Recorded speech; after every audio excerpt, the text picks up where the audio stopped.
Hey everybody, welcome to the Final Cut 10 Virtual User Group 4. This is... The Force Awakens. Oh, no, never mind. So I'm Alex Lindsay, of course, and we're gonna. I'm all flustered.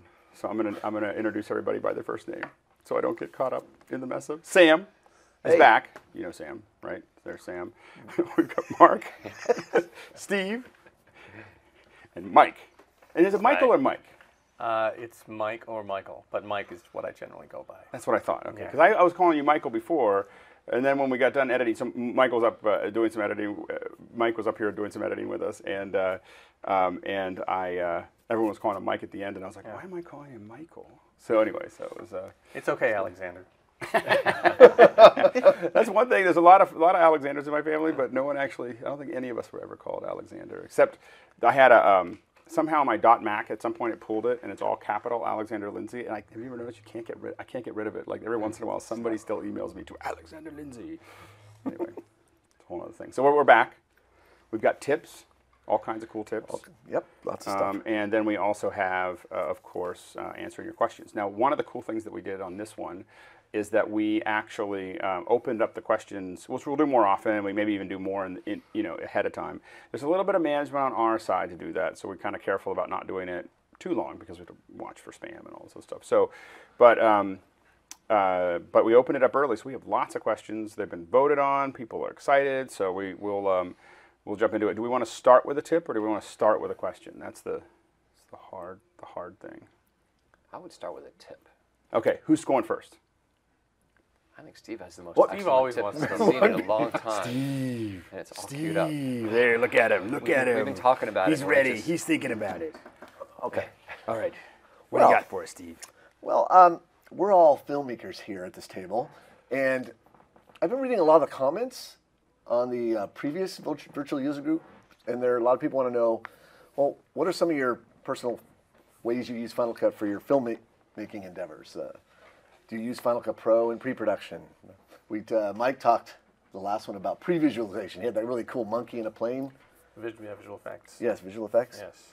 So I'm going to show you my trick for using a little-known feature in Final Cut Pro called a placeholder.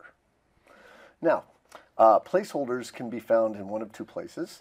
I did a film last summer, a short film, and it was this couple, and they were on a first date.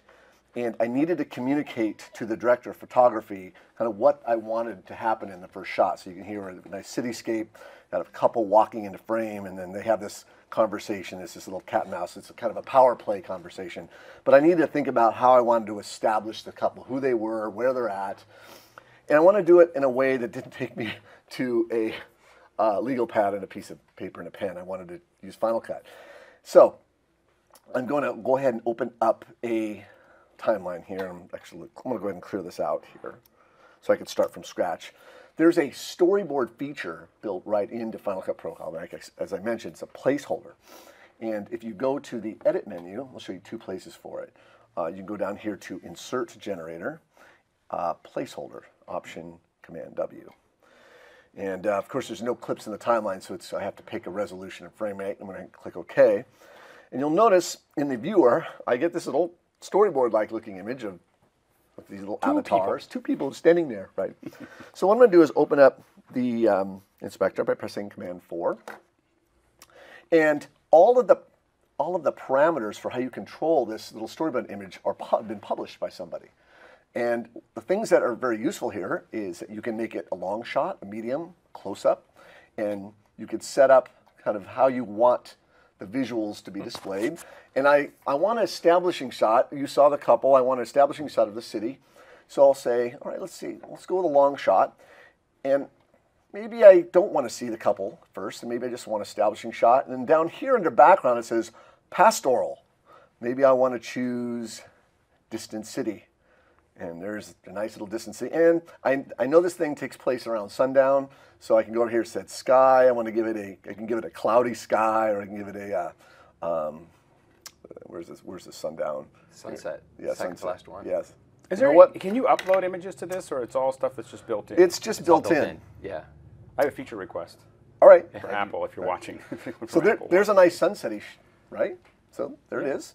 Now I'm going There's to. also, you can do interiors. Looks Oh like yeah, you can do it. interiors. What's nice is you click this, you can do an interior. So you can do interior, exterior. That's just by one click of a button. Right. So now you've got the sunset city happening outside. And you can put any number of people in that shot, it looks like. This 1, 2, seems 3, like it 5. would be a great opportunity for both Apple to open it to somehow for developers, as well as folks to develop stuff that is just a whole bunch of different storyboards. More on that in a moment. Okay. Because you can actually open up into motion and make changes. Yeah. Yeah. So Okay. Okay. We're so on the same no, this Okay. is very good. I'm gonna stop by. So what I'm going to do is I'm going to go ahead and add 2 people, because as you saw in that first scene, there were 2 people in the cityscape, and I want to convey the shot to the DP, and I don't want to use text. I want to figure out how to do this. That's cinematic. So one way is to select the clip and hit Shift C to bring up the cropping tool. And the nice thing is you can turn on Ken Burns, and you can do a start and end frame, so you can actually get some movement on the storyboard. And another way I use this is I use our Ripple callouts. This is a plugin that we produce and we sell, and it's quite handy. There's this great little feature here called Arrow. I'm going to just go ahead and drag this out and put this over the clip. Trim it up here, and it's Shift Z. And what's really nice about this is that you want to convey a camera move, a dolly. In a storyboard applications, you'll use arrows to point in certain directions. The dolly moves this way, dolly moves that way. And this arrow callout is fantastic. By the way, in order to get the on-screen controls, you have to turn off the cropping. And I'm going to just grab, there's all these little published controls that, oops, that's for the text. And remember, this is the one here, so I could just drag it over here. I want the dolly move this way. And I want to move this down here. And I'm going to go ahead and go into, since this is a title, you have all the controls for rotation, X, Y, Z. So maybe I want to turn it this way a little bit and move this down here. And then the text itself, you can do some really neat things. You can replace the text. Like I can go in here and say, dolly in. Now, of course, it's upside down because Press escape. Press escape. Yeah, to get out of there we go. And what's nice is I can just swap that around like this, and I can give little visuals and little cues in here for what I want the camera to do. Okay. Now, so here I have a move, but in this case I'm using the arrow to communicate the direction I'd like the camera to actually follow. So I'd want to track in and follow them into the scene. So this is really to help me on the set. I pull this up, open this up on my laptop, and I say, this is, communicate to the director of photography, this is what I want the camera to do. Right. And then I'll go a little bit further, zoom out, and this is where it addresses your question in particular, how can I make this even more customizable? So I'm going to select that, Command C, move the playhead down, Command V, and I'm going to make a slight change here, and I'm going to select that clip and go back to the generator, and in this time, I know at some point I'm going to end up as a medium shot. So now you can, or even a medium close-up here. You can see the city still in the background, and now I can play with the framing of this. But like you said, Alex, I'm limited because I can't position them. They're kind of fixed in the frame there. They're not. Yes. And my first thought, I'd like to be able to move them around so I can do an over-the-shoulder shot, that sort of thing. Exactly, and the reality is that a lot of times, just something up there saying we're going to have 2 shot, 1 shot, go through is enough for a lot of people to kind of get things ready to go. But obviously, if you're really working on a production, you might have plates that you shot, somewhere else. You might have other things. There's a lot of things that you might want to do. Right. So let me show you something. I'm going to do this on an actual Mac break, but you'll find a placeholder in the generator's browser. I showed you from the edit menu, but you can go in here to this thing called Elements, and you'll find it. Here it is right here, this placeholder. Okay? And here's one I think I modified already. I don't know if this got moved or not, but well, that's not the right one. But anyhow, you could right-click on this, choose Open Copy in Motion, and then you can modify this so that you can have complete control over all the individual layers of the storyboard, you could see the things that have been published or that have been worked on. You've got close-ups of the people. You have medium shots. So you could change any of these images. Change any of them. And again, right, for instance, if you had sent someone to take a bunch of pictures of a specific location with possible backdrops and everything else, you could be throwing those all in. You know, exactly, this is really what I want. Yeah. And you could even have your actors, you know, take pictures of your, actors at different angles or grab them or whatever and be throwing them in like this is what's going to be there. And let's take it one step further, which, you have 3D design capabilities within Motion. Yeah. So I'm just going to throw this out to maybe somebody who makes plugins, maybe sitting at this table. If you wanted to theoretically design a 3D placeholder, where you could literally plug in the walls, sides of the walls, etc., with drop zones, and then you could connect your drop zones to ceiling, floor, and then the 4 walls around. I mean, then think about what you could kind of do in Space, yeah. And again, like the other thing, when not so much in 3D, but kind of, is one of the things we do for probably 80% of our shoots is we build SketchUp models of all of them. You know, like so we when we go in to look at a location, we sit in the corners and we take pictures of all towards the center of the room, and then we hand it to Matthew, and Matthew models, builds great models of them. And being able to then, just render out the images that you want, like this is really what again, the more accurate you can be in the planning. I mean, I come from previs, so the more accurate you can be in the planning, the better. Can you do like no background and have it be alpha background? Because if you can, then you could just stack these two and like do 1 and 1 and move people around in the If frame. it's not built in, it's easy to change the rig in motion. In fact, why don't you? I was going to say what you did in here, because I know the copy that you did is not here, because it's on your It's machine. okay, but we can show them in 2 seconds how easy it is to change it. Because all he did, he actually published the position and scale of each of the characters in here. So it just added functionality in Final Cut that you could take each character and move them forward, backward, by scaling them up or down and move them around. So you have much more flexibility. Because here, right now, with this couple standing here, there are 2 people standing in the center. But you can have full very quickly just by publishing position and scale. Yeah, And Let's it's in fact, it's just faster to show them. Just really, 2 seconds. All you have to do is select the rig in the list here. I'm in the layers. I select the rig, and then I bring up the HUD, which is this little HUD here, and everything that's been already published appears in this HUD here. So you could say, I really need the framing to be a medium close-up, and I need this background to be, where did I say, distant city, and I want 2 people in there. So already, by just selecting all these properties, it sets up the motion project so you can now ready to manipulate. So all you really need to do now is go over here. This is find the man and the woman in the scene. Like here's the man. In fact, you could verify this by simply turning off the layer. Actually, here. I think you're on the 2 shot there. medium shot, yeah. It's the one with the 2 and the... Well, while you're doing it, I'm just going to throw something out, which is like, well, think about this, right? Think about what you could actually do with that if you kind of reverse engineered that and you sort of took the time to cut this beforehand. Well, then you could bring your footage in on set, bring that right into Final Cut, and then use the replace feature to literally drop the shots in and have an instant rough cut. Yeah. Nice, nice. So notice I did locate the actual layer with the woman. It's like toggling it here. And so now you can go over to the inspector. You want to open that up in Selector on the inside of that. You want to open that group up, woman group. Yeah. Select. Actually, I did it on the group itself and it worked. You could do that. So I'm selecting the one. I verify that, yeah, that's her. And then I went into properties. And then you publish over here. I'm positioned. You just click on this arrow and say publish. And I also want to publish scale for her as well. Publish. And then if you select the project and look at the project properties, you'll notice those 2 items here, position and scale, have been published. So all I have to do is enable this so I know what it is. Let's say W. Actually, I can W. Okay, there. This is the woman position, so I just say WPO. A little taking some time to type that out, but I'd give it a meaningful name here so I know what that parameter is, because if there was more than one avatar in the shot, I wouldn't know. For some reason the W key doesn't seem to be working. Yeah, there. W key's not seem to be Try working. mine. Type in W. Your W key W is dot broken. key, there you go, numbing POS or position. There. And then so then lastly you just save this. You just go up to the file menu and you say save. And this is all totally keyframeable too, which means you could literally animate them walking in and time it out. In Final Cut. Yeah. Right. So now back to Final Cut.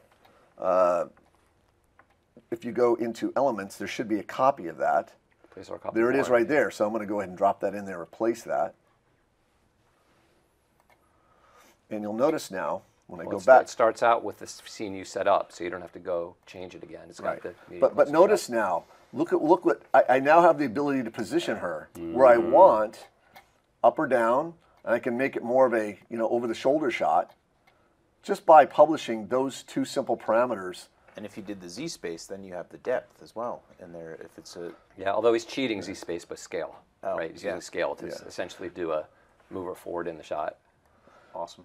Yeah, so this gives me a lot more flexibility. And it's great because if you have, if you're working on a project that's large enough, you can have someone who's an assistant or whatever that's there, like getting all these background shots, putting it all together, and then publishing some of these pieces so that the director can sit down and very quickly, or an editor can sit down and very quickly kind of just throw stuff together and go, okay, this is what I want, and have someone kind of pre-build a lot of that so that it can be put together really fast. Yeah, I mean, if somebody who's made a small movie, this would have been nice to have, because when you're going to a location that you Exactly. can put it together and see where you're making a mistake. And a lot of times it's just that you didn't think of it, and a lot of us get stopped because I have to storyboard it, and that I don't know how to draw, and it's going to take too long. There's really complicated storyboard apps, where like you need a whole other skill set to use one of those. Right. I've bought them, and I don't know how to use them. Like I can't draw either. I would actually. I don't know why. I don't know. Like I think it's the way the feature was pitched initially, where like I looked at it and like I was like, I have no idea how I'll ever use that, but like this opens up, I think, a whole lot of other doors to actually like, this is a great use for this feature. I actually cut a short just using placeholders. Want to see it? Yes. Yeah. In fact, if I was teaching a class on Final Cut and we didn't have any footage, I've actually been in a situation where no footage was provided for the class. We had nothing to cut with. But if you needed to teach a class, you could teach the entire class using placeholders. So here's my little background. I Hitchcock's tome on the web about what he calls pure cinematics, how the editing is when you juxtapose two shots, the audiences imbues it with meaning depending on how you put those shots together. So very, very simple storytelling is, life and death, boy meets girl, boy loses girl. So I took that kind of idea between just two characters and put together a little story just out of placeholders with some music, just to show you that you can tell a story. You can tell a story with just these avatars. Right. So I'm going to put that out there, and I'm not going to tell you what the story's about, but it'd be interesting if you write it and said, you tell me what you think the story's about. And we've done a lot of, and even when you think about storyboards, with this customization, we've done some pretty complex animated storyboards for clients where, it's actually drawn, drawn out, but they give us the Photoshop layers, and we'll bring them in and animate everything and do pushes, and there's a lot of the stuff that you can do. Focus backgrounds. You can do all of that stuff, absolutely. And Mike, you're working on some animation at the moment. Would anything like this be somewhat useful in that environment? Somewhat useful, I think, yeah. In animation, there's guys that they have these Cintiqs as we do, and they will just sketch up. And so I think in that level of where there's people who are really good at drawing, that might supersede this. Well, but this is very handy for even if you need to set up an environment for something to go on. Well, I guess in terms of updating and passing, projects in and out, like, if you're updating these animations that people are drawing and you're basically using motion for that, because like we have a client who's doing some of this, and they have a very elaborate way of bringing in new drawings and replacing elements. Well, I'm going to talk about that a little later. Okay. So let's table this. So I'll show you this movie, and it's already ready to go. So just hit spacebar from the beginning. It was like 1 a.m. I cut this thing. I don't know, I was beside myself, but there you go.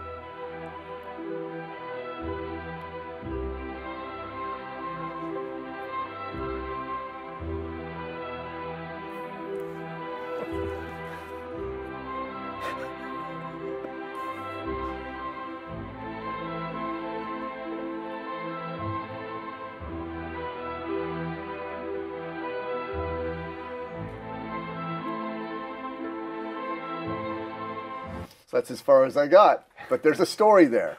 You just see somewhere in there, in a world. But I love that with you publishing the position scale, you could, like Sam said, actually have the woman move over closer to the man. Yes. Or you could also publish rotation so she could flip around and walk away from the man. I mean, you could really, you could, Right, exactly. So there's a lot of fun you can have with these placeholders, and they're just there, and put them to use for your filmmaking, for previs. And for someone like me, just being able to work with the DP in that way, and if you're a director and you're like, and you just want to explain the thing that's in your head based on some of that, being able to just do something like this and just be like, this is what I want you to actually do in real life, you know, as opposed to having and actually play back the movie. You know, it's like, this is the way it should look. Well, and also, like, when you do reshoots, you have this whole edit done, and then you can grab onto some of this and go, okay, so here's the 3 things that we didn't. Here's the 3 things that we that are lost. You know, that would make a better show.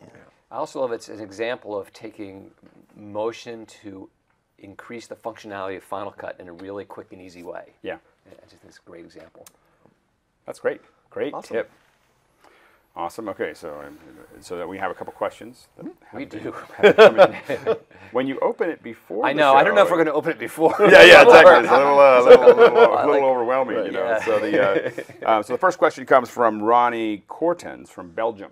So and he says some people seem to have problems with slowdowns on long or complex timelines due to RAM filling up over time, even on the new Mac Pros with loads of RAM. What's causing this, and how can they prevent this from happening?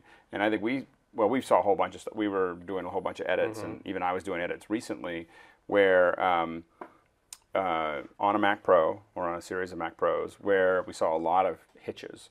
And I think that we saw, now the hitches that we have a couple thoughts about that, right? Yeah. Yeah, well, what we ran into up in San Francisco was some Blackmagic media, which had, even though it only had 2 channels of audio attached to it, it was 16 channels of audio, but set up in a way I hadn't seen before, where if you looked at the clip, it showed basically one channel of audio with 16 tracks inside of it. Kind of like components. Thank you. Kind of like and so we didn't need all that stuff, but Final Cut was having a hard time dealing with all that stuff, and turning them off didn't help. We couldn't remove them outside of Final Cut, like in QuickTime or something like that, because it only saw it as one channel. So actually we went into the clips and deleted the tracks we didn't need from, like, take the clip, view in timeline, clear out the Opened tracks. each one in their own timeline yeah. and actually deleted those. Yeah, and we could do it en masse because Yeah. they were all the same audio config. But that was, I think, the broader question is too much audio and too much audio waveform rendering and everything that requires That's it. the key. Which is if you have the inspector open, if you have a ton of audio channels, if you're editing with surround stems or something, or any sort of surround element where each one of these little strips is 5 or 6, or, well, probably not 5, but 6 or 7 or 8 components to it. So audio waveforms, it's just kind of, it's a thing that takes a while to render sometimes. Because they're very pretty. Well, they're very helpful. We were talking about this on the way up. Like, I've been working on the Avid for a little while lately, and the audio waveforms, they're not really any help once you get into to really try to do some fine audio editing, because they're so, like, blocky and They render fast. and not good. Well, not that fast, but I think that audio waveforms should be left to render when possible first, and audio tracks should be within clips should be minimized. Right. Yeah. Good. I found the same thing. I recently worked on a conference that we had 3-camera shoot of a big TED Talk type of thing, and also a graphics feed and a GoPro and a switch feed. So we had 6 angles, all captured to key pros except for the GoPro. Jamsync time code, a terabyte of data for a 4-hour session that we would take and dump on the Mac Pro and edit immediately with no transcoding. And the 6 angles would cut in real time. It would work great. However, the audio waveforms sometimes, because it's a 4-hour program, you set that thing up. So I would switch off the audio waveform, switch to the smallest timeline thing, and that would definitely help. Yeah. I would also sometimes, depending on the GoPro footage, would bog things down. So sometimes I would just, once I knew my angles, I would just close the angle viewer, and then you go from managing 6 streams to 1, just like that, because then I could cut live just knowing what my angles were. So being judicious on the use of that made a difference. And we definitely are careful about, like, for instance, we do a lot of stuff where there's a graphics feed or a computer feed. It's a 60p signal, and we just transcode all of that so that it's in the same, all the other stuff is fine. we tend to transcode it. Just even though it will take it, it will slow things down. So it's good. It's not perfect. So we recorded specifically to ProRes LT directly on the Q Pros because the quality was still fantastic ProRes LT, and it kept the data rate down that we could go, because the turnaround was so quick we didn't even want to transcode. I find that for many things, Pro LT, if you're doing corporate education, LT is that's a great format. I think a lot of people, we get people that request, they're like, okay, we're doing this thing and we really want ProRes 444, or they want 4x4, or they want HQ, and I'm kind of like, okay, I mean we can give it to them, but all your transfer times are longer. Everything else will want to bog down. Bigger RAID, everything. And if you're doing a TV show or a film or something like that, I mean it does make sense. If I'm doing something where I'm really putting a lot in, but a lot of us are doing education, they're doing corporate. These are going to be, you really have to think about that. That it's still not like the sky is the limit. Nope. And I just want to circle back around to that Blackmagic thing quickly. One of the cool things on import, you can tell Final Cut to get rid of blank tracks. Right, except for that one. It didn't see it that way because it was one track, and so even though there was 14 empty tracks, it wouldn't purge them and delete them, which we had to find out after a couple hours of experimentation. But well, yeah, that's a good point. All Final Cut does when you choose the option in preferences for hiding unused tracks is that's exactly what it does. It hides them. All of that track data is still there. It doesn't delete anything. It just hides them from view, because you can go back into the inspector and enable those hidden tracks. But it's not rendering them. But it's not rendering them. That's what's bogging us down. Right. Okay. Very good. Okay, next question here. Hold on. So we've got, next question is, this is from Andy Seal, and he said, how many of you are using Final Cut 10 on Yosemite, and is it unanimously glitch-free? I'm finding it glitch-free. I've been about 2 weeks.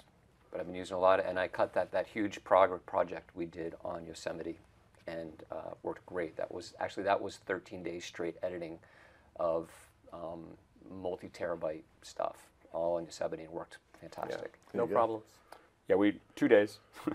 Actually, we're having another little cycling problem. We decided to go ahead and upgrade, and I find it to be smoother than Mavericks.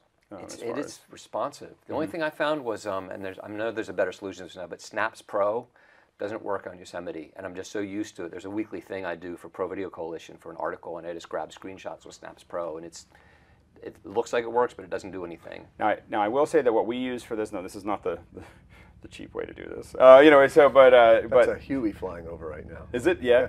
So for those of you who are watching later, this is Veterans Day, of course, and thank you to all veterans for your service. Yes. And there's a huge parade going on outside of here, and I think that when we're done, we might run out and see if there's any left for us to see. But anyway, so if you hear any helicopters or anything else, we're not under attack. We're just really happy that we have somebody defending our freedoms. So and now I have absolutely no idea what I was talking about. Snaps Pro, and you.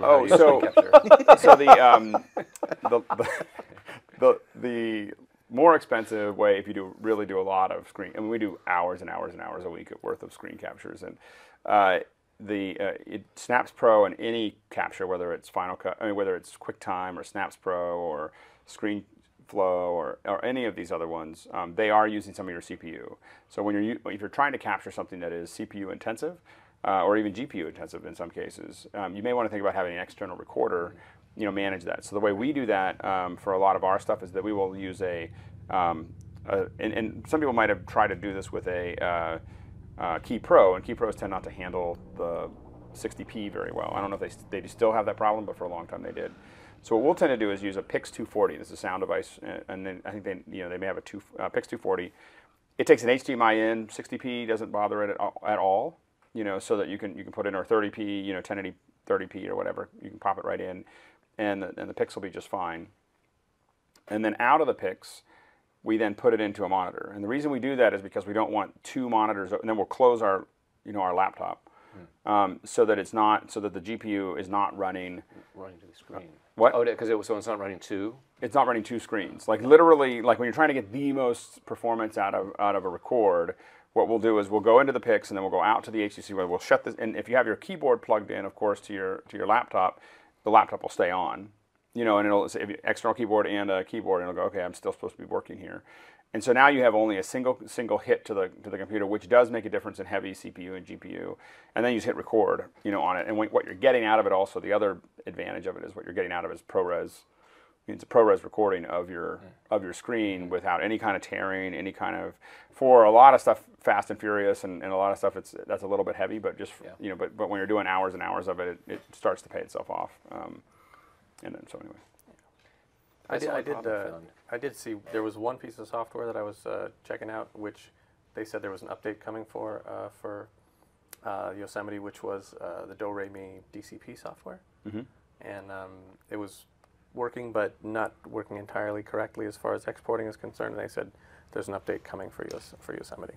Yeah, I had a little bit of weirdness, but it was nothing that I can actually reproduce. And that was actually a compressor thing because it was just send to compressor function. So I guess I'm the only one not a that hasn't Final Cut upgraded to thing. Yosemite on my actual machine. My other computers, I'm still running. We actually have our computers I try not to migrate them very quickly. In fact, for me to go to Yosemite was, usually I upgrade to an operating system when the next one's released. Yeah. Figure that they've taken this one as far as they can. But I found that Mavericks in general has been a little unstable. I like the dark interface.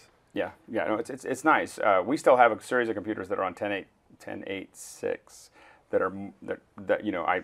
I'll throw a tantrum if anyone upgrades them, because there are a handful of things we're still having trouble with in both Mavericks and Yosemite. Certain webcams, certain processes for HD interfaces. That kind I of think thing. the reason that it's so much more stable, we were talking about this earlier, is literally because Apple opened it up to a public beta. Right. So if you have a public beta, you're going to catch a lot of more stuff before it comes out. Mavericks wasn't that way, and when Mavericks came out, it was way buggier with a lot of third-party software. Yeah, no, absolutely. All right, one more question before we go to the next tip here. The next question is from, is from Martin Boer. And he said, have a great show tonight for him. I'm assuming you're not in the U.S. How do you guys manage your effects, titles, themes over different machines who work on the same edit? Curious for your ideas. FX Factory or with a pencil and paper. FX Factory is good because you can install just sign in with the same thing and universally install stuff.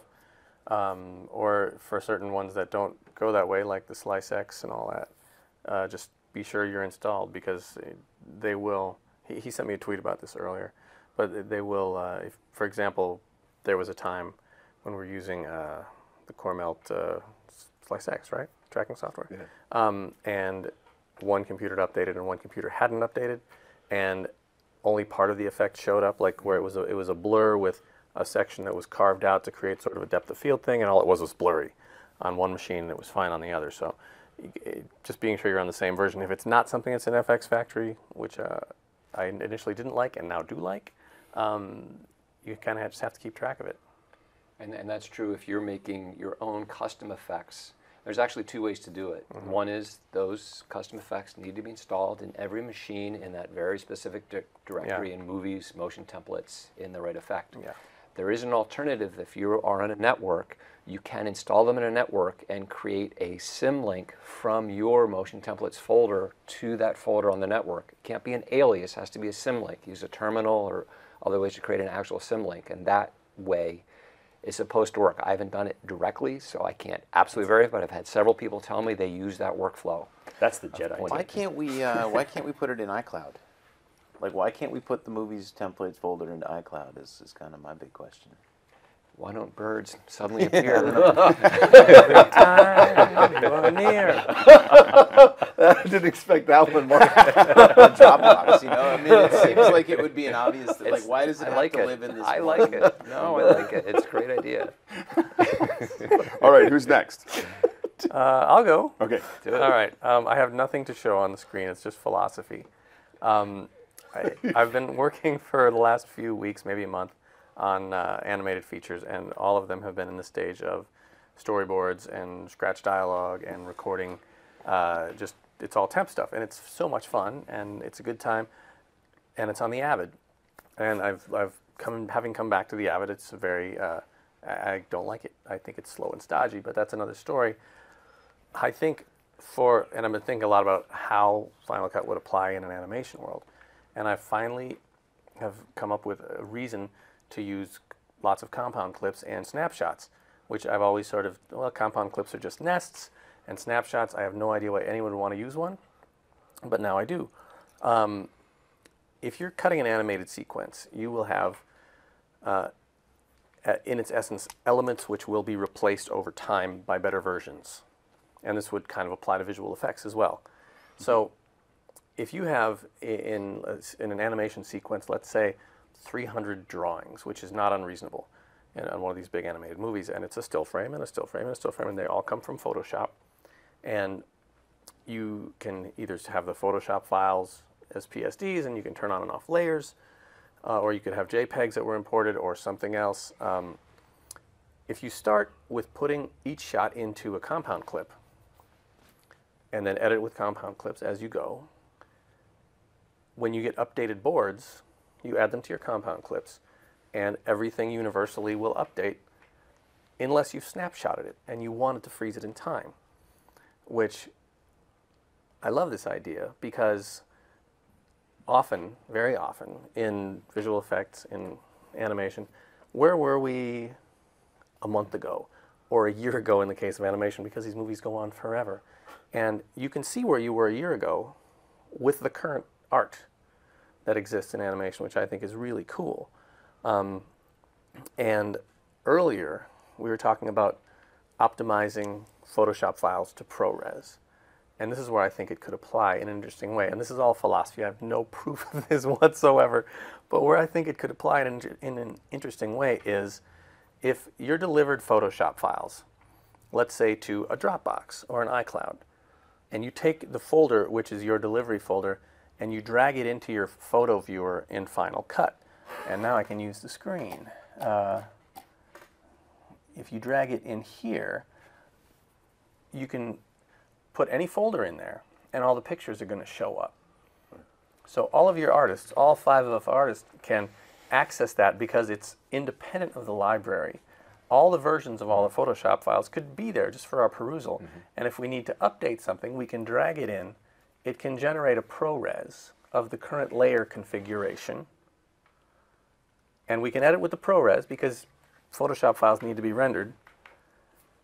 But if, much like the red workflow, if we change a layer on the Photoshop file, it could purge the optimized or proxy that was made from it and regenerate it with the new layout, the new layer configuration. Am I making sense? I don't know. Anyways, it's kind of heavy, deep philosophy. but I think that the idea of, like you were talking about, like you want to replace something earlier, and you actually use the replace command. But if you were to take all of your boards for animation or all of your visual effects shots and make them compound clips and then update into them, you'd universally have the most current version wherever you were. Now, I have a question about that workflow. With your compound clips, when you open that compound clip, are you actually replacing the old shot with a new one, or are you stacking it and then disabling a lower one if you need to, if there's transparency? Because that way you would actually have your history within that compound clip. Yeah, that's the idea. That's the idea. Because that's really cool. Then within every compound clip, you've opened it up, there's every version of that shot that you've ever had. The good thing about stills, and the reason why I think this in particular applies to animation, the good thing about stills is you bring them in at one length. And so you wouldn't have to worry that you extended it beyond the length or something like that, or it would just always sort of drop right in, and you could quickly toggle things on and off. And I just think it's a really cool thing to explore because of, I mean, a complaint that I have, which has always been going on, is the libraries are a single user, and in an animation workflow it's a collaborative thing. You need more than one user. But this is kind of a way where if you have events that you share, and you're accessing your photos or your storyboards or updated storyboards, original PSDs through the photo browser, something could happen here with very few adjustments in order to open this up to the feature animation world, which is desperately in need of it because there's no production dialogue, there's no production recording of any kind. Everything is generated, sound effects, music, voices, and what you end up with is the need for lots of sound work. And in Avid, if, for example, I need a dog barking, so you can search for a dog barking, then you open up the bin, then you drop it in the source viewer, then you play it. That's not the right dog bark. And then you do it again until you find the right dog bark. And you can preview all your sound effects in Final Cut, which is nice, without having to go anywhere. You can search them quickly, which is nice.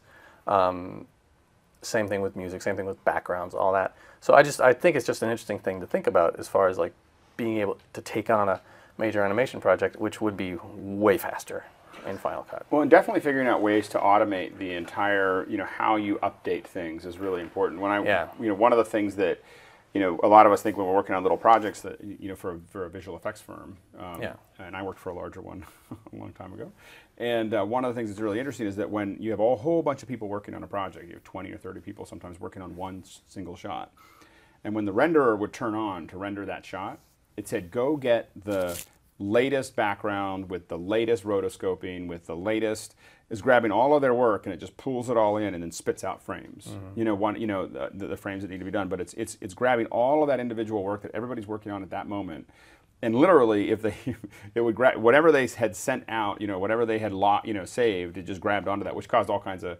It's really funny to watch Jar Jar's ears when someone changes the physics and someone else has changed the animation and suddenly they flap like this and they go crazy and everything else. But outside of that, what's interesting about it is being able to have an edit where you're setting up a dynamic relationship so that you have people that are sending stuff out and everybody could keep on updating stuff fairly seamlessly. Well, I think you could keep updating stuff. You could have access to the latest stuff at the last minute, and you can also snapshot because sometimes you want something frozen in time, which is great, and I think that's a really good use of those tools. Yeah, absolutely.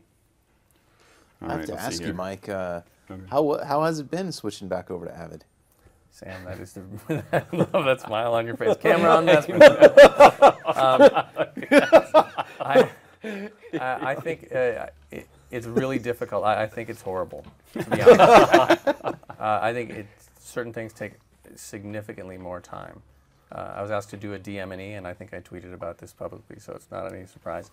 I was asked to do a DME, which is separate dialogue, music, and effects tracks in a very complex Avid sequence that had so much complexity that there were overlapping tracks.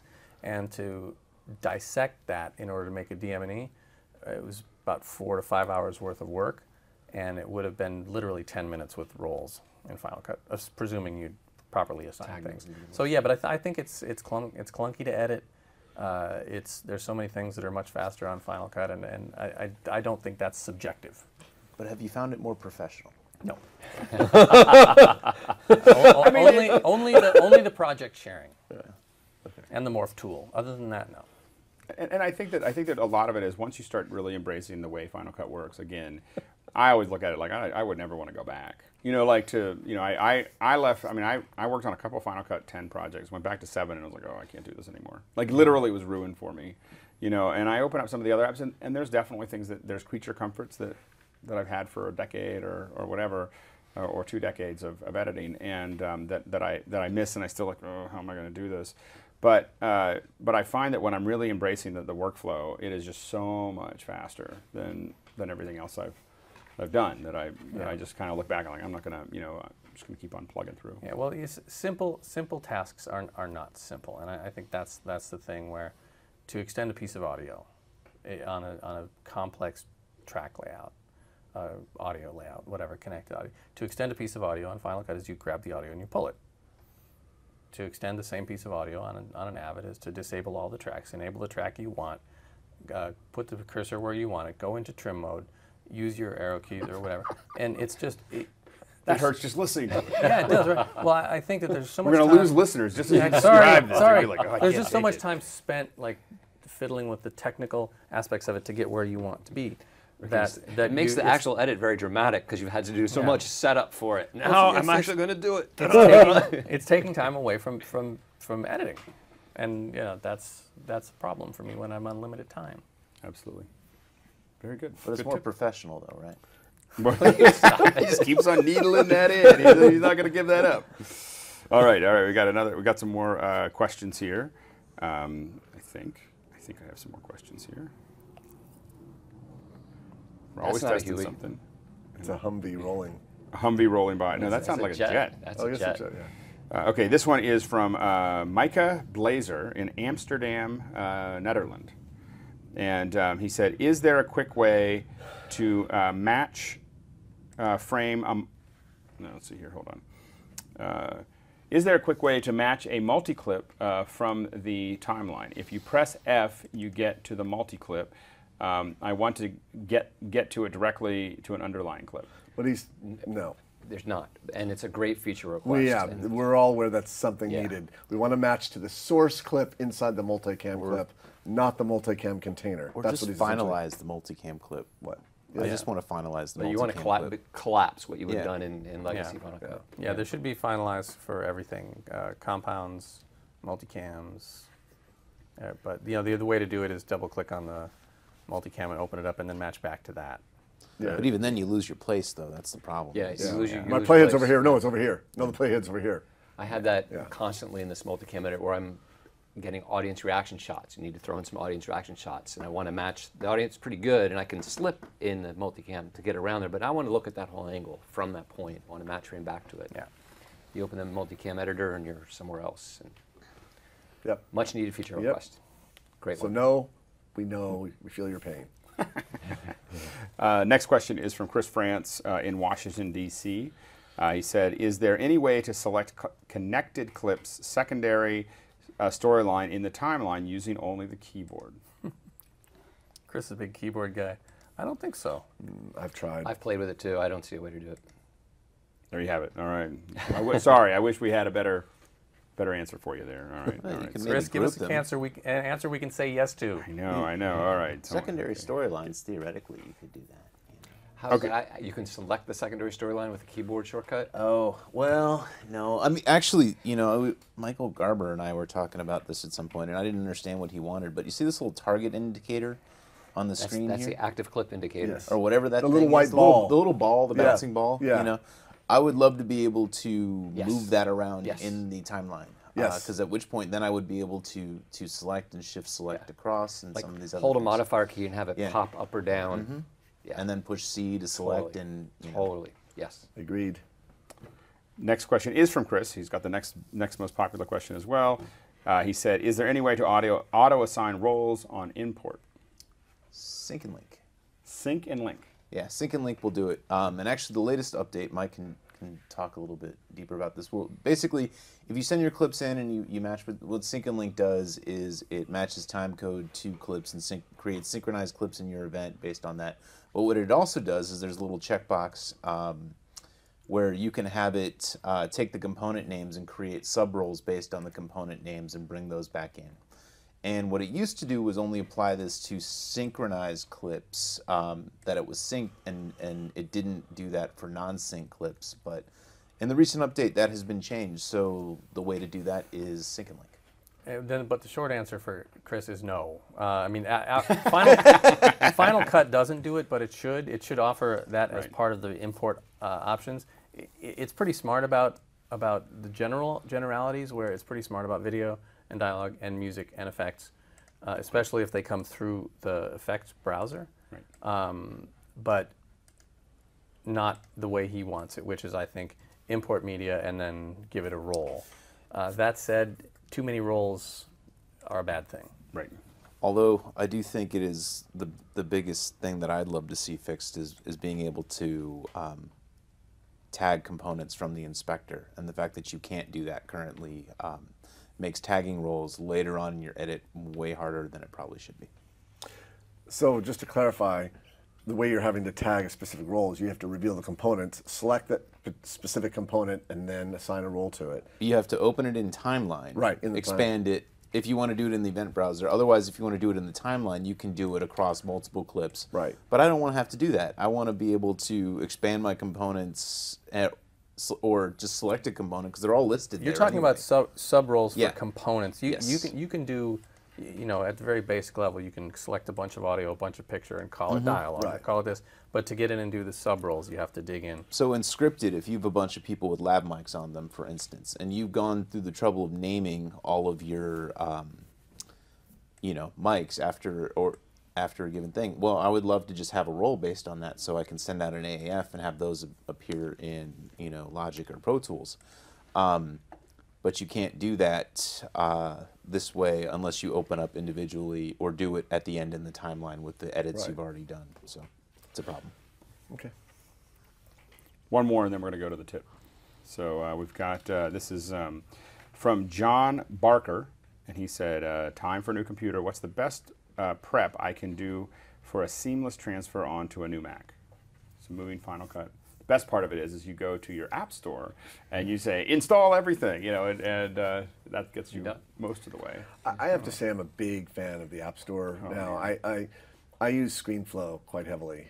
I think it's a great piece of software. I'm on the boards all the time saying, I wish there were some features that are in Final Cut that are in ScreenFlow I like so much. And you know, they just came out with a really great update, ScreenFlow 5, and it's fantastic. And they just released a version for the App Store.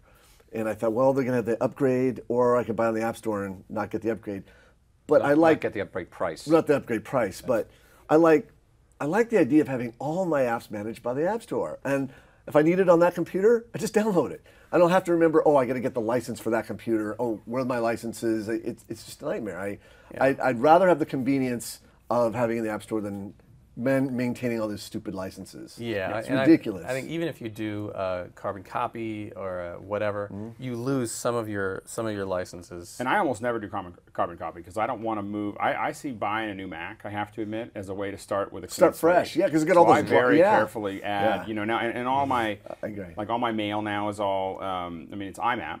So I'm not, you know, it can just repopulate itself. And I have to admit, I think I'm going to get rid of mail altogether and just move to the web because it's just, I work on so many different computers and so many different places, and I'm just kind of like, I don't want anything, like, what happens is I lose my rules or I lose whatever, and I'm just like, I just want that all on the other side, you know? I use Mailbox, which I like, but that's another story. Right, yeah. No, but I think that, you know, the answer to the question is, you know, the App Store is easy. I use carbon copy like I'm replacing a hard drive in a computer. Right. And so, like, I used it for that, but all of a sudden, like, oh, the license for Microsoft Word. Yeah. That wasn't my computer. I don't have Microsoft Word, but the license for Microsoft. Oh, sorry, we don't have your license anymore. Right. And where is that? And digging. Or the worst is you used your license on your dead computer. Yeah, and you didn't deactivate it. And you didn't deactivate it, and then you got to call the company and deal well. I explained, like QuickBooks is a perfect example.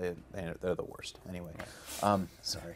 Not that we're bitter. We're all bitter about QuickBooks, you know. So that's why I don't do accounting, Sam. Yes. No idea how much money's in the bank. I will give a shout out to Super Duper is the other carbon copy cloner, and the other one is Super Duper that I use. It works on Yosemite, and I use that just for backups or replacing a drive. Yeah. But I like your idea of a fresh install. Who's next? I can do one. Okay, you're up. So I'm going to give a little tip. This is another sort of along Steve's theme of something where you can do something extremely simple in motion to increase the power of what you can do in Final Cut. And the setup is you have a series of clips, and these clips are random, but the idea is you've got a little montage going. Maybe it's cut to music, a little montage to music. And basically, you want to overlap the sound of each of these clips. You want to sort of crossfade between the audio of these clips, but you don't want the video to crossfade. All right? So one way you might think about that is Command A to select all of them, Control S to expand the audio, and then you could go in here and manually drag each of these out to overlap them. Right? And my Why aren't they overlapping, Mark? I don't know. My mouse. I don't know if my mouse is having trouble because I've got head and tail. I don't have a head and tail on that one. But why are they not overlapping? Now. This is the new beta of 10. There we go. 10.1.4. So yeah. I might not have had very much head and tail. So you can go in and manually do this kind of thing where you can overlap them and then very carefully grab this little handle and crossfade between them. And that works great. I find it a little laborious if you're sitting here and doing, so there, I did one, and you would go through and do that on all of them. All right, so I'm going to undo that and select them all and Control S. And you think, well, actually, there is a transition that does a crossfade, and you can get it out of the transition browser, or Command T applies your default transition. So if I hit Command T, it'll provide, let me just go ahead and create transition where I don't have handles. It'll create a transition on all the video, which I don't want, but if I hit Control S, it also automatically, check that out, creates all of those crossfades on the audio, which is beautiful, but I don't want it on the video. So you think, oh, I'll just go and I'll delete that off the video. Right? I'll just take that here and delete that, and look what it did. you know, it's getting rid of my crossfades on the audio. But it's creating a cool animation of all the tracks going back. So, so the question becomes, well, wait a minute. How is there a way that I can hit Control Command T and just have it apply to the audio? And the answer is yes, and the answer is motion.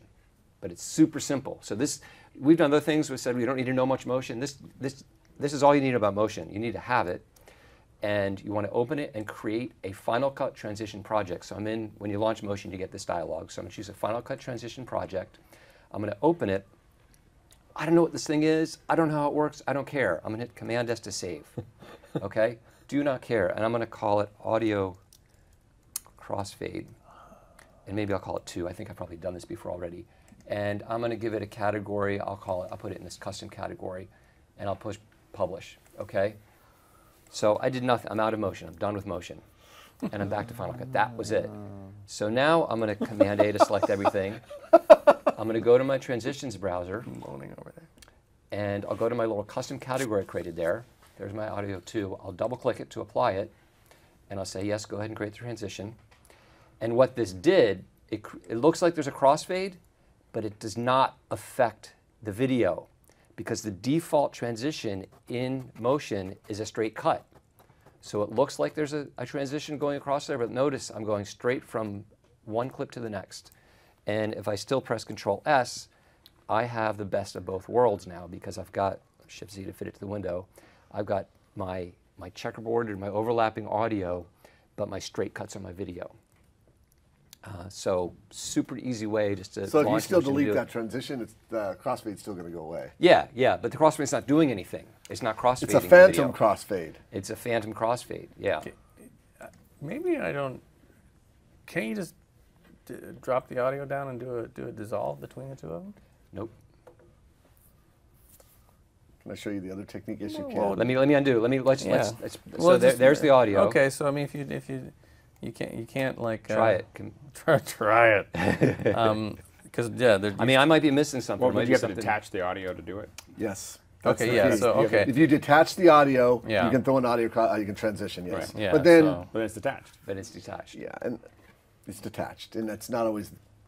Final Cut's designed to keep everything in sync all the time. Just like As soon as you- just like retinas and limbs detached is it's bad. Like It's bad. what? Just like retinas and limbs. Yes. do you detach retinas audio and limbs. a lot? I mean, Rarely. I rarely detach audio. You know what I'll thinking actually Retina do MacBook instead Pro, of as I say. detaching is I'll just option drag below the timeline, you know, underneath if I need the picture at some point. But you can also use a secondary storyline across like all of these clips. So if you went Yeah. theoretically like this I've and just tried. went option drag down, right? I'll put these and then just group them. And You hit then Command G, by the way, just for people who are watching and seeing your. we go to where did we put that? Custom? Where's the audio? Yeah, the top custom with the underscore. So go to the top. And then, so basically, I mean, you could have it where, You're just hiding the picture.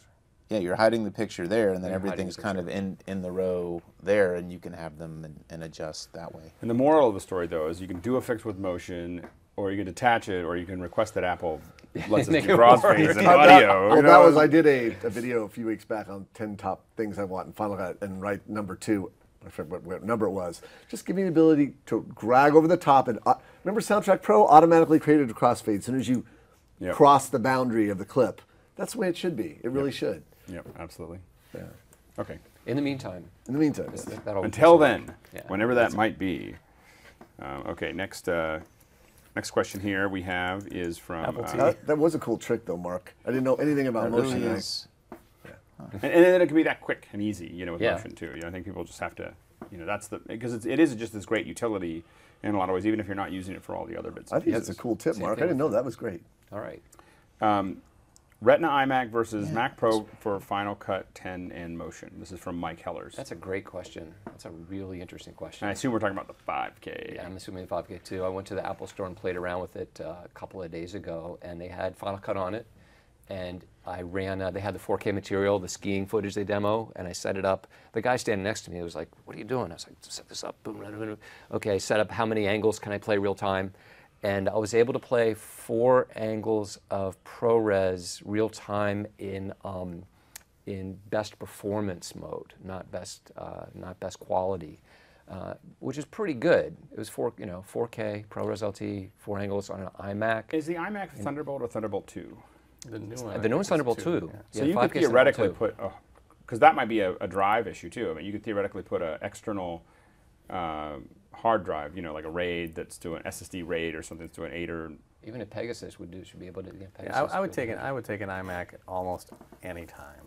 Right. Yeah, I mean, I think it's a lot of bang for the buck. Alex 4D did some cool thing showing like how to adjust the resolution so it keeps the controls big on Final Cut. I think the iMac is fine for almost everything. You can do. I did it in the store too, and I was able to set up pixel for pixel 4K with plenty of UI around it to work, and it looked great. The thing is, you buy that thing loaded. You buy minimum RAM because you put the third-party RAM, but you can load it for about $3,000 with the best graphics card and the best processor in that thing. And you know what they said in the promo stuff, which is I think it's true. It's like it's more than a 4K monitor with a computer thrown in, for $3,000. The thing is, what you don't get, and it's significant if you're doing a lot of work, especially production work that you got to turn over quickly. The Mac Pro with the dual graphics cards and all those cores will be still going to be faster for rendering and exporting. I mean, that's where it pays for itself in time. But that's that beautiful display. I mean, it's pretty compelling. I can remember when compression was a thing that we spent a lot. We'd kind of brace for impact, and I've been compressing a bunch of stuff, on the Mac Pro, and I'm always just amazed at how fast it just burns right through it. A few months back, you were saying you couldn't wait for the new iMacs. Remember we got some. Yeah. Did you get some new 5K ones? The worst part is we got new ones right before they came out. So That's tragic. So we're trying to do some horse swapping to get those handled, because we bought 6 new Mac Minis too. But at least we got the Mac Pros, and they didn't update them. It was all during the huge thing, getting ready for Dreamforce. We were trying to get all the machines we needed. So it was you don't want them all. I knew that as soon as I bought them, I was like, we're buying so many computers at one time. I was like, I'm gonna get. You win most of them, though, Alex. I mean, you do. I do well. Yeah. I do well. Yeah. So for the most part, I usually just try to wait out. The big thing with all computers is you wait until you just have to have it, and then you generally get I usually go to the nicest, and then one rung down. It's usually the best bang for your buck when it comes for a lot of the computers. So, agreed. All right, next question. This one is for Mike, and this is from Alex, 4D Goldner. He said, and he's in London, Zone 2, Northwest, just in case you're wondering. That's awesome. Mike, on the feature you worked on, who needed to be convinced to use Final Cut, and what arguments swayed them? Well, the studio, generally, the post-production at the studio was opposed, and no arguments swayed them. Proof that it would work swayed them, with extra pressure from the people in charge of the film itself. Right. And so we tested out sound delivery, change notes, visual effects delivery, round trip, going back to Final Cut 7 if we needed to, going back to Avid if we needed to, just in case the world fell apart. And the tests came through successfully, and we even managed to get back to Avid 5.03 from Final Cut 10 with a horribly clunky looking timeline, but it did in fact work. So we had to test, we had to prove that it would work.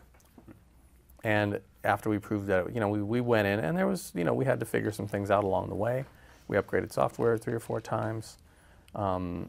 Everyone involved is super technical and open to figuring it out together. The main editor, one of the directors is a cutter, and so it was just, everybody was participating and trying to make it work. So it was just mainly convincing the studio and showing that it could be done. It's great. Yeah. Can't wait to see it. It's pretty good. Oh, all right. And at the end. All right. That's it. Okay. So the next question is from Scott Gillies. Hey, Scott. I actually know Scott's in LA. I think, well, sometimes he's in LA. Anyway, anyone have a good method of assigning a keyboard shortcut to a sub option of the share menu? For example, save as ping. I'm thinking maybe something like keyboard maestro. Let me repeat that. I'm not sure I understand any of what you just I'm said. just going to back up again. You know, Scott's a pretty high-end user, so you Destination, can't Yeah, you? you did this. You set up a keyboard shortcut for a specific destination when you set up a batch exporting thing. Let me show it to you. I can make glasses on. He's like, here it is. Let me show you. Let me show you. All right. Isn't there one that's like something that you can also take control of your mouse, like with extra gestures, and assign keyboard things to that? I mean, I don't. I think Yeah, he's talking there's about the some extra software to do trackpad. that. I tried it. Yeah, I do very stock stuff. inconsistent I don't know, sometimes, so, though. That's yeah. the only problem. It'll crash things. I just moved to too many machines to. you go- I need to like know what everything normally is. Right. I've got preferences window open here, and I haven't used the pen yet, which is Go for it. Let's see if it that works. right there, destinations. That's where you find it right there. I just want to make sure the pen works, and it does. Okay, good. I mean, we haven't used it tonight, Alex. I know. I didn't want to put any pressure on you guys. So there's destinations right there, and you said ping, right? Let's see here. Do we have a still image format? So I'm going to Save grab a frame save frame. current frame. I'm going to grab that. in the list I'm going to already. just drop that in there. I was like, what's a ping? What's a ping? Right? A PNG. Well, look, Okay. ping, Gen. There we we go. go. And now I'm going to right click on this. I'm going to choose make default. Now, when you go back to Final Cut, you're going to File, Share, you'll notice that that frame, that ping, is now set at Command D. So whenever you park your playhead over a frame, hit Command D, it will make a PNG of that frame just with a single keyboard shortcut.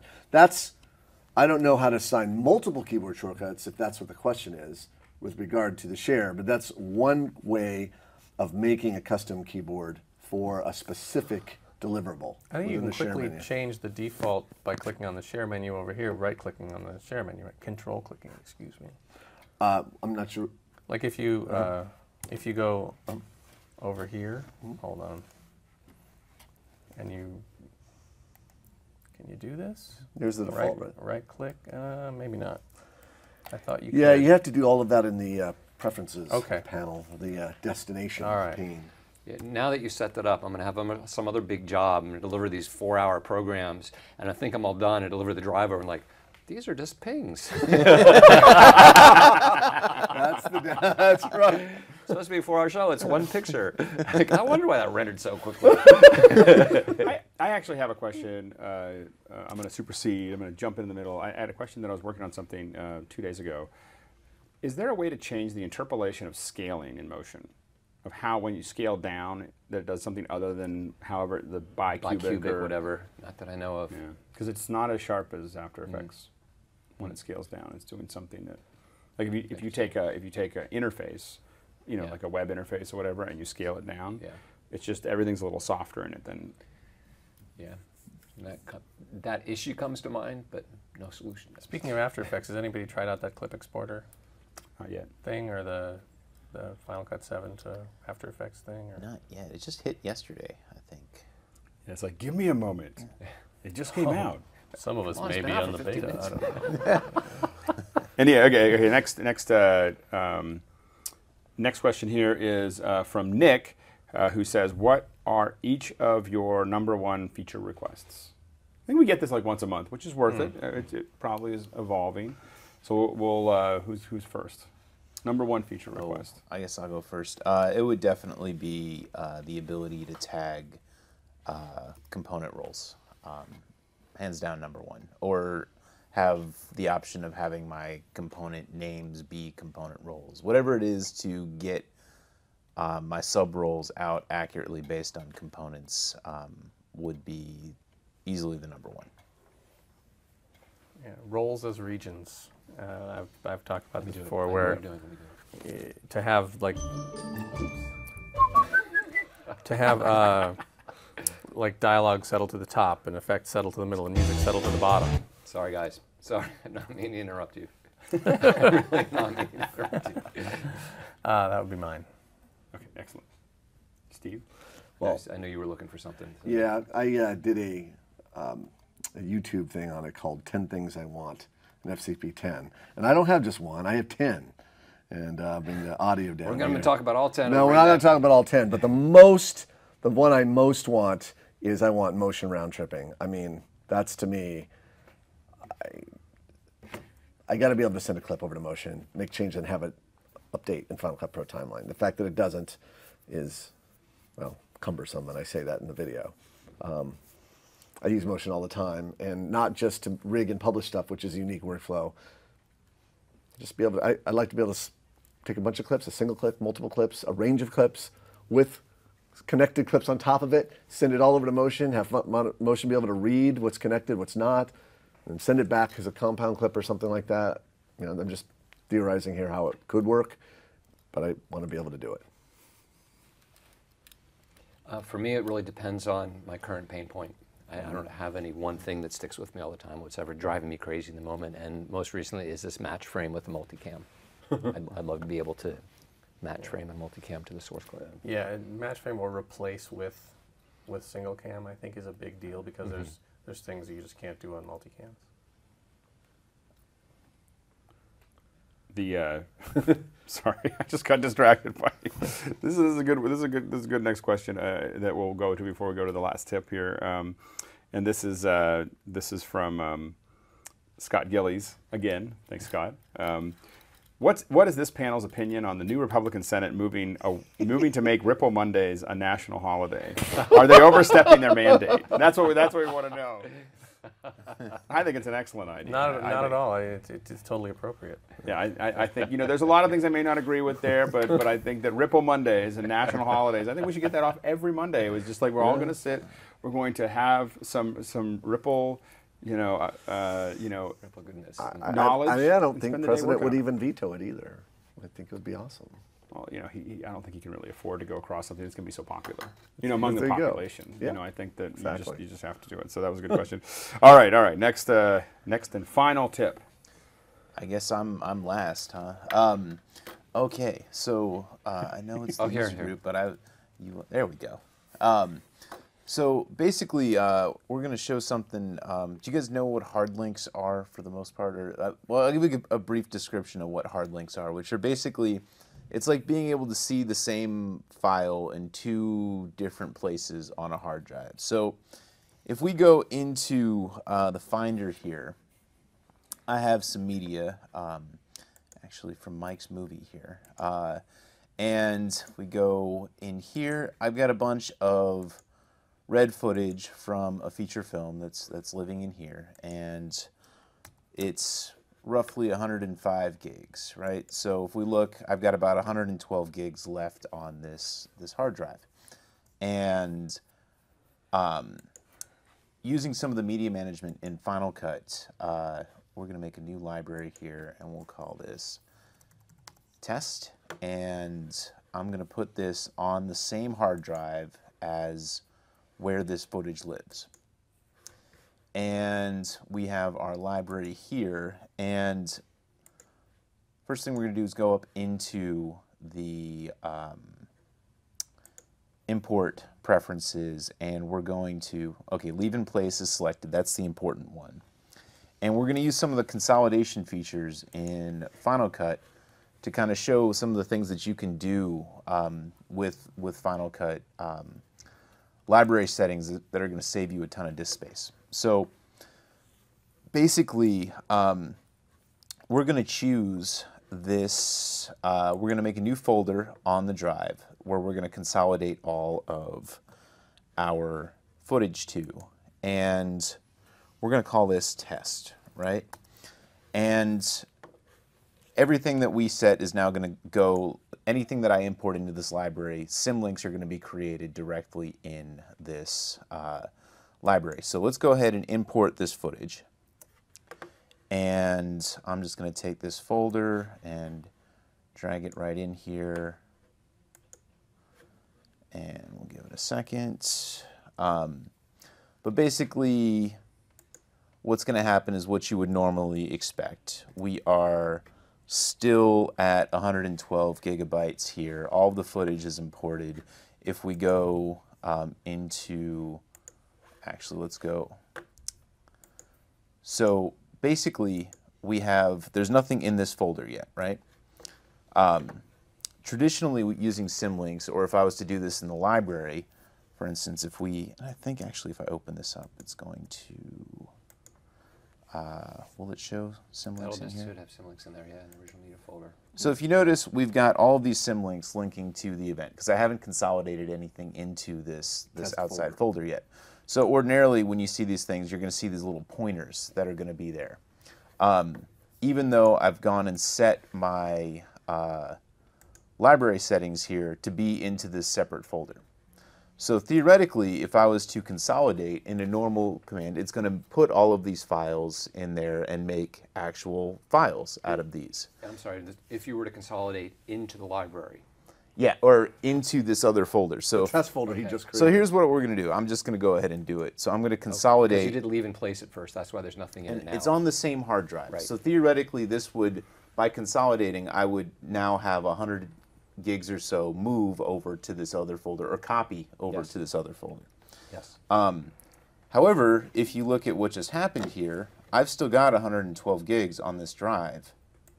And yet, if I go into the test folder here, all of these files now live here as well. There's no symlink there. In fact, show the size of the test file. Do a So if I go to the Final Cut original media here, there's 105 gigabytes sitting there.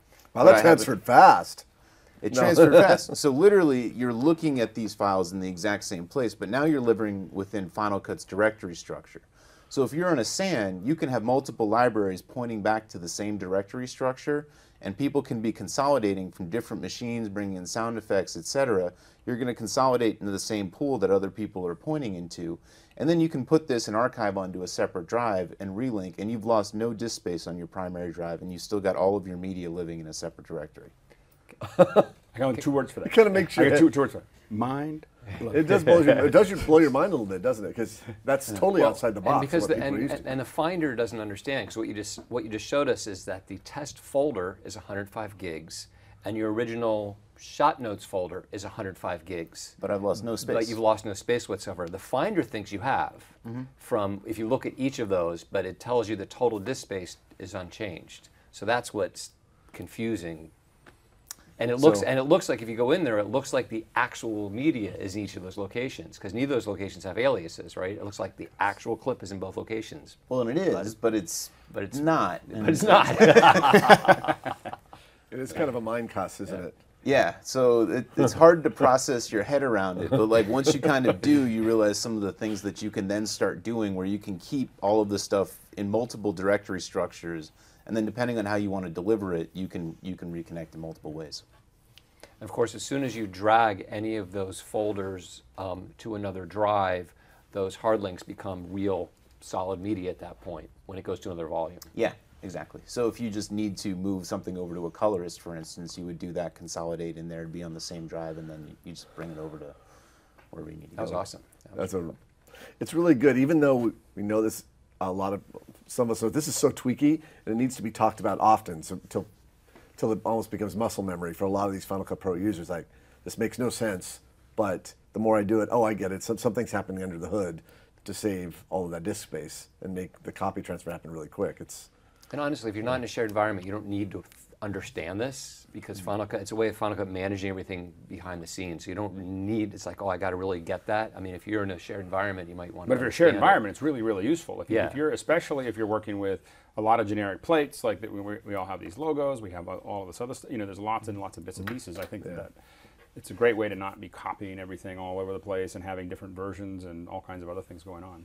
Yeah, that's great. Good tip. That's a good tip. All right. More questions. Now we're on to the questions. All right. Alex 4D Goldner from London Zone 2 Northwest. Mike, what is faster in Avid? What is still faster in Avid than Final Cut?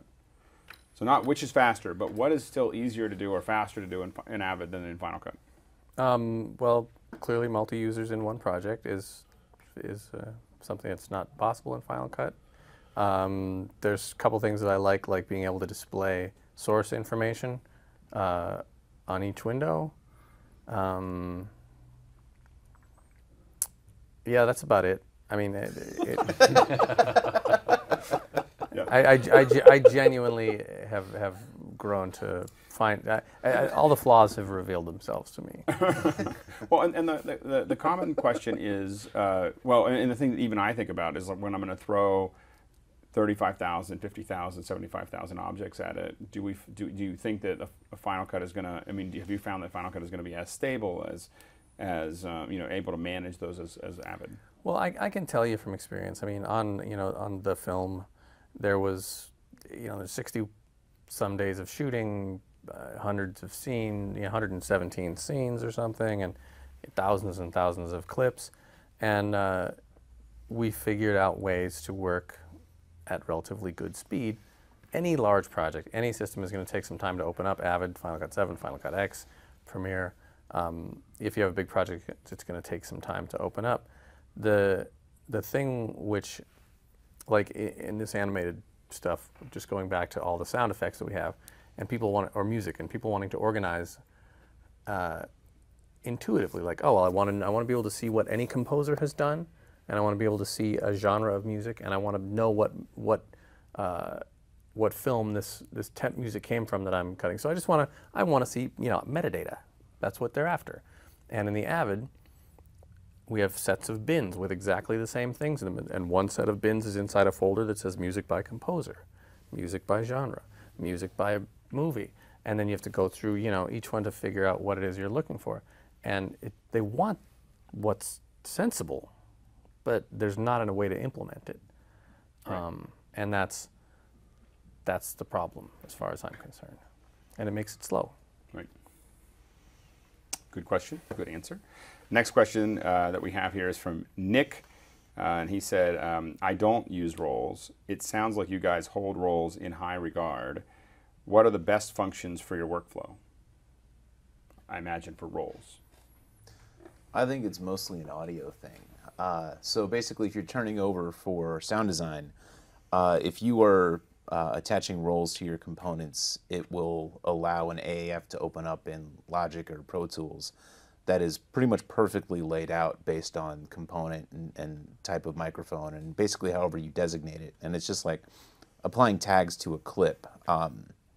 So it really only comes in handy once you get to sound turnover, or for titles, or if you need to export groups of clips, or for visual effects, or for temp stuff. Yeah. I think just to take it a step further, and what it is, it's a way to segregate elements, and so whatever you have, basically if you're dealing with anyone other than, if you're dealing with other departments, visual effects, music, sound, it's a way to communicate what they need to do.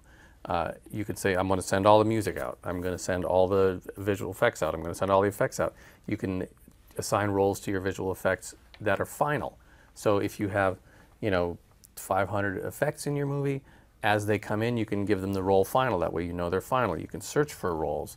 It's a way to segregate stuff without binding it together in a way that's inconvenient. And another thing to think about is definitely, and a lot of us are one-person shops and so on and so forth, but really consider there are a lot of students out there that are looking for work, they're looking for experience. There's, and when you think about assigning roles and assigning a lot of the metadata, there's some things you have to do as an expert, like you really understand what you're looking at, but there's a lot of things you can tell someone, give me, go out and define all those things for me. It's hard because sometimes you go, well, I don't have the budget for that. But a lot of times what you want to think about is how much your time is worth, to work efficiently, but also to have someone else, help out a little bit to make sure that is moving forward. And having an assistant that's able to do that in big movies, I mean, that's what we all have that, and that's something that's an important process. Or anything really. I mean, I think that roles exist everywhere. They exist in the Avid, and they exist in but not in the same way. Like anyone who works in the entertainment industry, you're going to have a picture editorial and you're going to have sound editorial and various types of sound editorial. And in picture editorial, if you're on the Avid, okay, dialogue is on 1 through 4. So that's your dialogue role, 1 through 4. Channels 1 through 4, tracks 1 through 4. Effects are on 5 through 12, and then stereo effects are on 13, 14, 15, 16. And then stereo music is on 16 through 18, you know, because you can't mix mono and stereo. But those are the segregated areas. And so if you tell somebody the effects are on 8 through 12, do some changes in the effects. So you're basically, with a roll, you're kind of cutting out the extra piece of information. You don't have to say the effects are on 8 through 12. You can just say, go look at the effects. Right. Or go look at the not dialogue. only that, I think it's about where you're placing it. Like in the one scenario, it's about where it lives in two-dimensional space. Whereas once you tag the roll once, you can move it wherever, and you can still find it based on that information. And that's the sort of the key. It's like the internet, right? So why is using a concept that we all understand and are familiar with on the internet really controversial once it comes into an editorial function? I do think the roles can be very useful for an individual editor who's not exporting anything. And I was just consulting with an editor whose light just went on about it, who's just cutting documentary kind of stuff. He's laying in a bunch of sound bites, he's putting some B-roll, and he likes to then spot a bunch of sound effects to match some of the B-roll. And he's using rolls to quickly just turn off all the nat sound so he can drop in sound effects and not be confused about all the nat sound of the guys talking and everything going on. So it's a super fast and easy way for him to work directly in the timeline. He doesn't care about exporting different. Actually, he does, but you can use it directly in your project. Yeah, well, really you know, efficient way. it's like you're soloing. It's a global mute Global solo. or global solo. I mean, but yeah, it's the better version of what tracks are intending. Oh, to you do. got it right there, Steve. Yeah, I did. I have this timeline already. If you look at here, I've already got rolls turned on. I've got, so I could quickly see which of my effects, this checkbox, all the ones that are gray are my effects, all the ones in my dialogue. I can just turn it on, off, and then I can then minimize them so I can quickly see all my effects have been minimized. So just visually, I can look at the timeline and say, oh, all those little small bars, those are all my effects. And you can Can I borrow highlight this? them. Yeah, for go a ahead. second? Go for it, well, yeah. Have them. Like Steve says, so you can, or like Mark said, you can highlight them too, which is nice, and to toggle that will where do you click off there. Yeah. The other thing that's good to know, and not entirely intuitive, if you turn off the dialogue, you see all the dialogue is grayed out here, right? And if you want to do a turnover to somebody, and you want to segregate your elements, and you do a master file turnover, and you say, I want to do roles as separate files.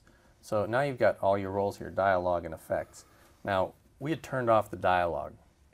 If you export like this, you're going to get your dialogue in your tracks. It'll be there, right? You could always take it out.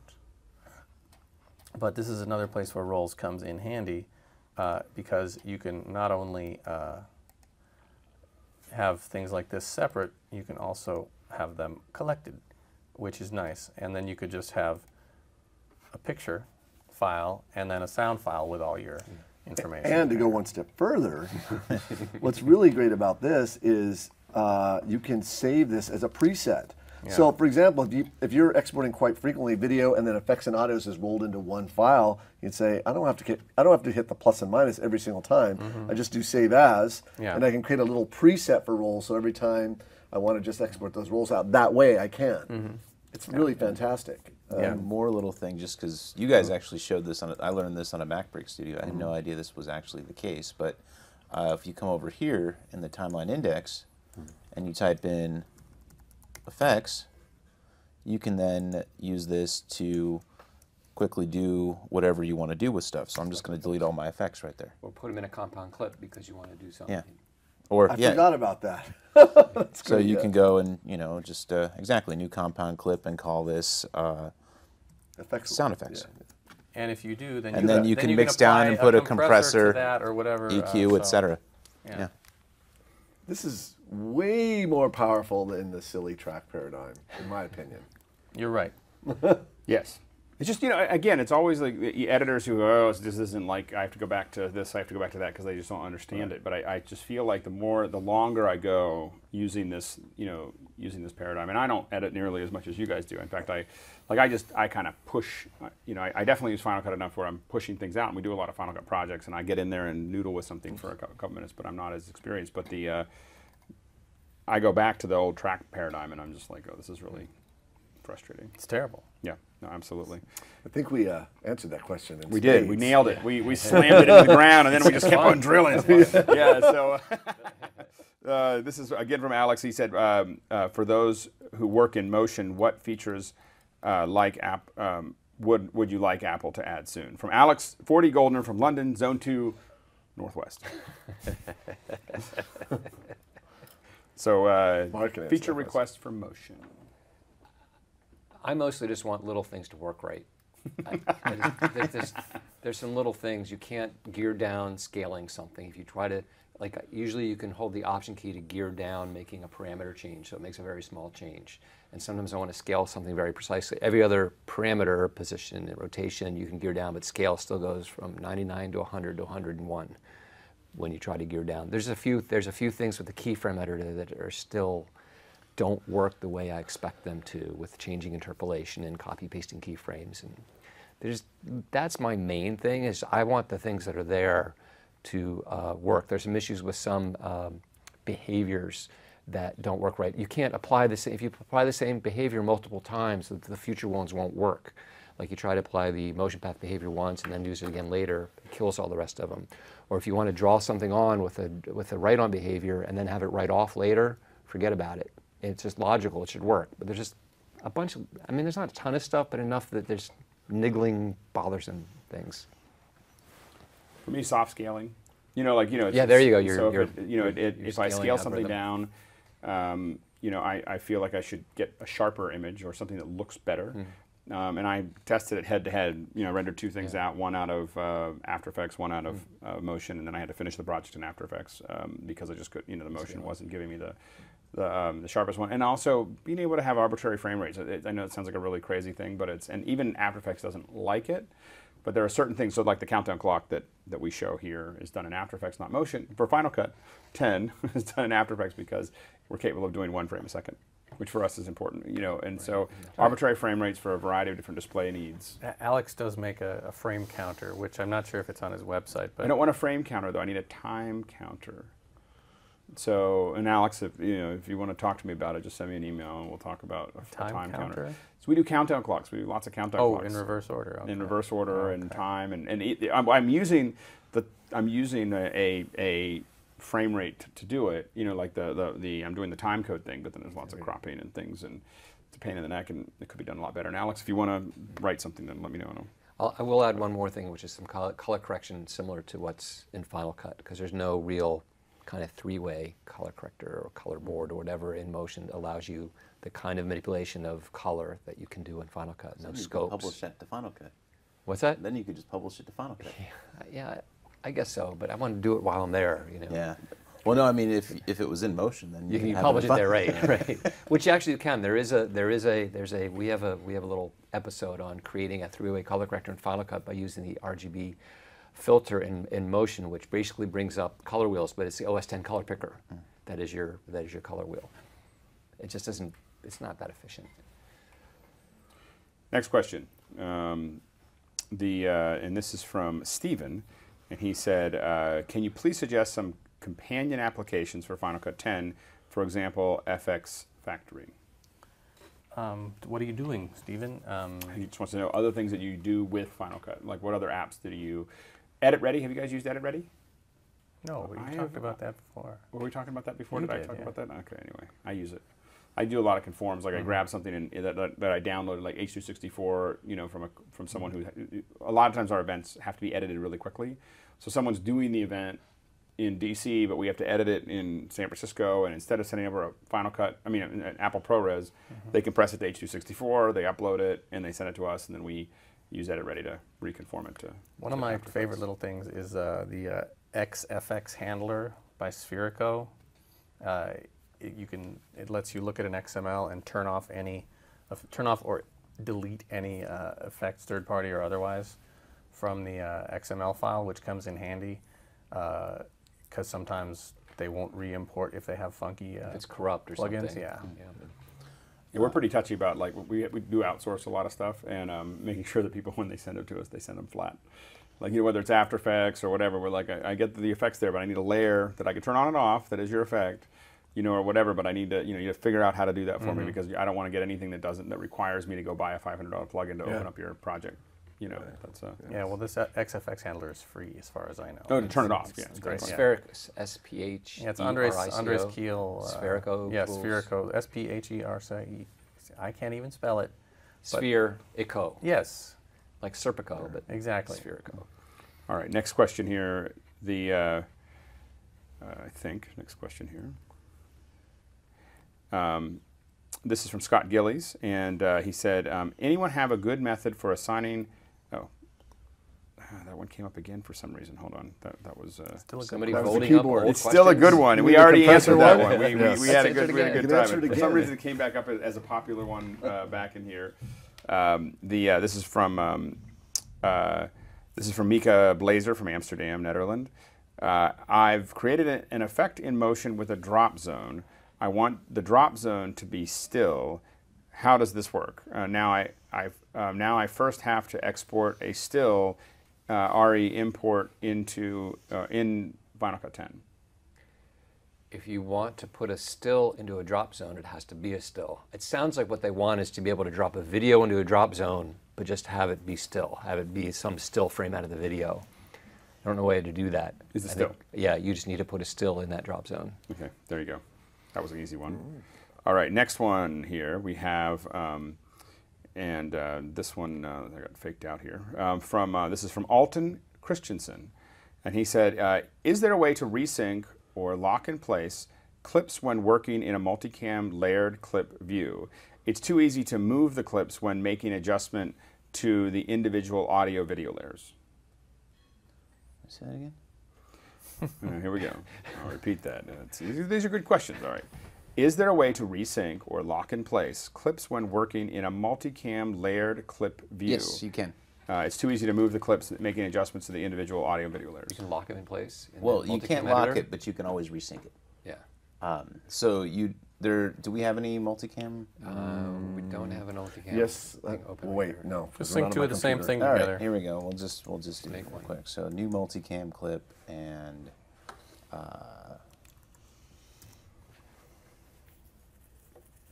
we'll just open this up. So what you can do is if something gets out of sync somehow and you know it's supposed to sync with this, I mean basically what you do is you have this set as your Monitoring active angle. angle. So you'd set your monitoring angle. This is already the monitoring angle, so it's grayed out. And then all you do is you select the clip that you want to get back into place and go and sync selection to monitoring angle. It's obviously not going to work here, Using audio, if you're using audio to do it there. but it will do it with waveforms. Well, if you hear, hold on, let's just do it this way. Can you?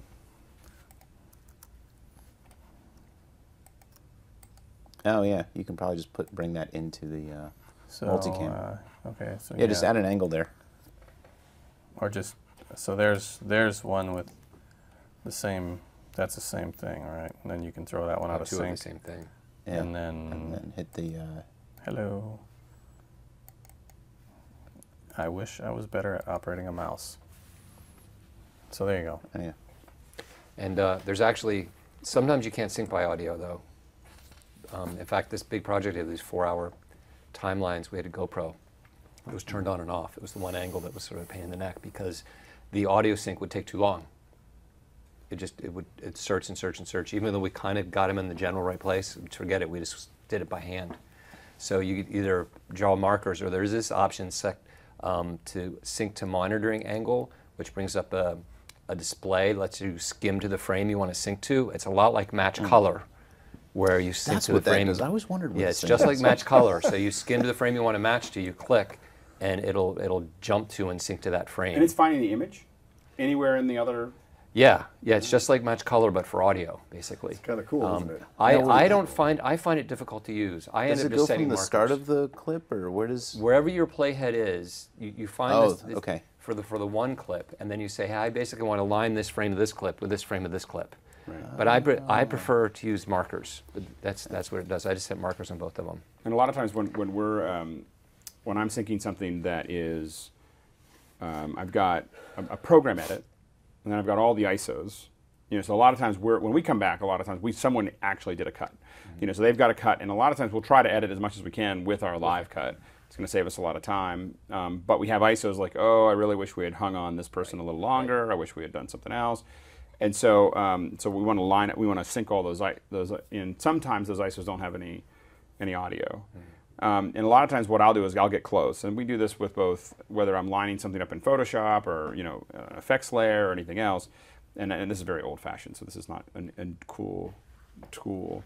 But if I really want to line it right up, and I know that I'm going to, because I just have to find that camera in each thing, line it up. And I didn't know about this, but what I do is I just set it on difference. So I set the ISO on difference, and then I just keep on moving the frames until it goes black. Yeah, that's great. Two signals that are the same, it'll just come right in, and you'll have it. Mode. And then you're frame for frame exactly what you were doing. Nice little trick. But if it's a talking person, it's very hard to get if their lips. Yeah, you got to move to where they move their head or something. If they're like movement. if they're a lot of close to black frames. But difference is a great way to kind of composite mode difference. Composite mode difference will always allow you to line images up in Photoshop.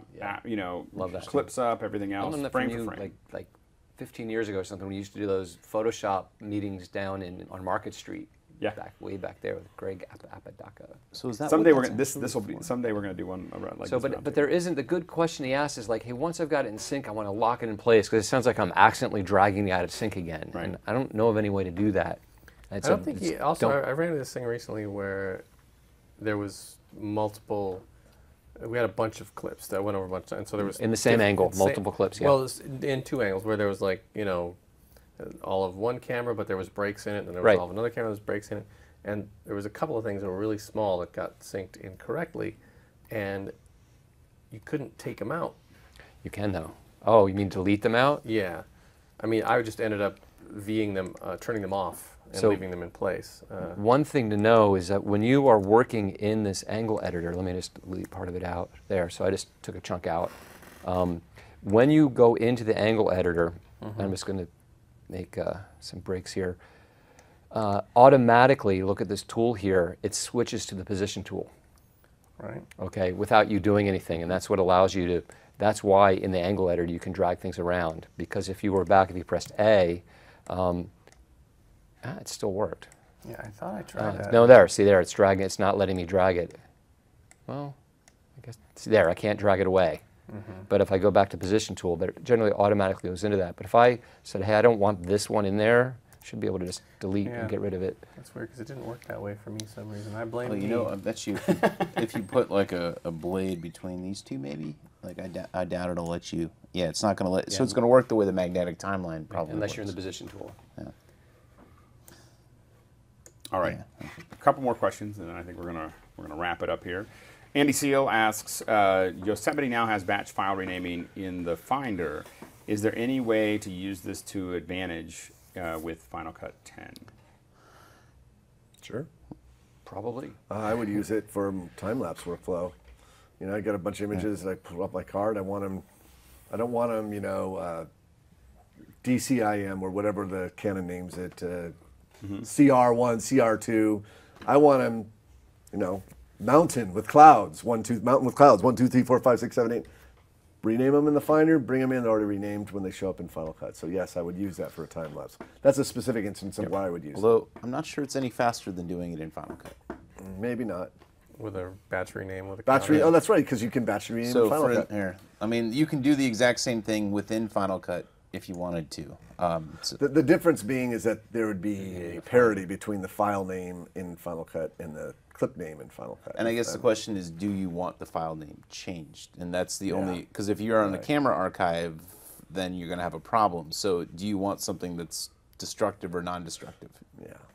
Some people really like to rename their files. I mean, I generally try to avoid that, but you see, there's a lot of some people just they're determined they want to rename their files in the Finder for one reason or another. They want to build their own organizational structure. So, well, remember the clips in Final Cut 7 where you could rename files. Some people are still angry about that alone, that you can't rename and then have it, rename the file of the Finder and.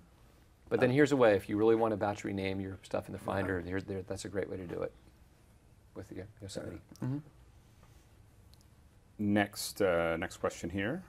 I think this is going to be our last question. There's so many questions. Is there really? Oh my gosh! No I just way. apologize. Like, there's no way. We just got to a point where there's no way out. There's no way out of this. So, is there a way we can somehow answer them yep. offline? You know what? So we can answer them in text offline. So what we'll do is Are we going to sit around for a while and leave it live, or we can just? No, we'll leave it What live. if we We'll don't leave it have good live. answers? We'll leave it live, or we'll open it back up for live, and we'll answer the rest of them. Have you guys gonna be jump in? beer? And that's a great way. That's a good answer. We're still. Do you have a wide angle where people are able to see this beautiful table that Keith We made? do. We have a wide angle here where they're showing They it right should show now. that because this table. And that's the last over there. question. Yeah, there we go. Yeah. exactly. Sorry, Yeah, exactly. this is a beautiful table. I'm like, this is the third iteration in the table, and it's just. It's constantly like it started off. Well, it's the fourth iteration. We've had four Final Cuts and 4 tables. The first one was a round. It was a 6-foot round table, I think, or 8-foot round table that we just kind of had monitors, and it looked like a rat's nest. And then the second one, I don't remember what the second. People could go back and look at the second one. And then the third one was like the beast. You know, it had some great. And then this one's what's kind of cool about this one is that it's modular. So so this one has it. We still need to work on some structural stuff, but it is each section is its own. It's the same. So it's Can you not expand one. it out to 6? Well, we decided not to, and the reason is that the cross of the cameras works better with odd numbers, and that was Marty Brennis's idea. He was like, this would be a lot easier if you just use odd numbers, and I was like, oh yeah. So it was one of those things like, Because I'm looking right at the camera there. It's not, I know unless exactly someone's head because above there's it. nobody between you I'm because seeing- it's odd numbers. So we can have 3, 5, 7, 9, but not 6. So Funny how geometry works, huh? and I ended up with the missing one. So I'm working on a singular version of this at my office. And so anyway, but it is good. And then this is just a round table that pops out, and so the guys can get in there, and it's a pretty Great good at the design. end of the bug, the Pliny the Elder, the beer came up out of the center. with steam. It was steam. That would go. That would be- That's number 5. That would be awesome. Yeah, that might be number 7 or 8. I think we got a couple more to go to. Okay, last question here is there any way to change the default transition settings for both video, let's say ease them out, and audio fade in and out type? No, I don't think so. To change the default, not the Don't default be transition, but experts. the fade type. An audio Oh. fade. Oh, you can right. change I think there fade is, types. actually. You can change the fade I type think, default. yeah. Oh, great. Well, by default? No. No. Yeah, by I default. think it's, you can I change the think fade it's- type, but you can't say set it to linear by default. Right. No, yeah. Unless you change the custom transition, probably like you did, and it had that. Will that carry over? But it I don't know. doesn't. That's one thing that is not a motion project. Motion doesn't have those different Because it's fade actually types. like hard coded That's like into an like FX, whatever, scripted in there. FX script. Yeah, it's not a motion project.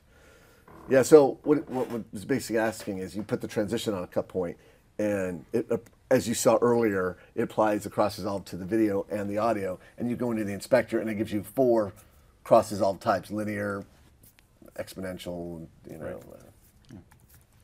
Could you specify it in motion?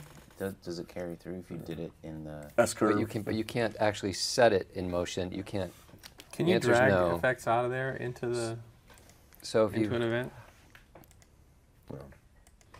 Steve, can you do it? Can you get the darn thing to come up? You have there we go. So I was just trying to right click on the transition to bring up. Those are the different audio fade types: linear S curve, plus and minus 3 dB. Well, but And if you go, it defaults to plus 3 dB. but if you go here, like So so, there it is. S curve right you there. can do the Below. the audio. So you can do it here. Will this retain, or is there a way to specify this in motion? Does this actually? No, but the audio crossfade is not. That is not a motion project. Hmm. There's out of all of these effects and things, there's like 3 or 4 that are actually not motion projects. And that's one of them. There we go. All right.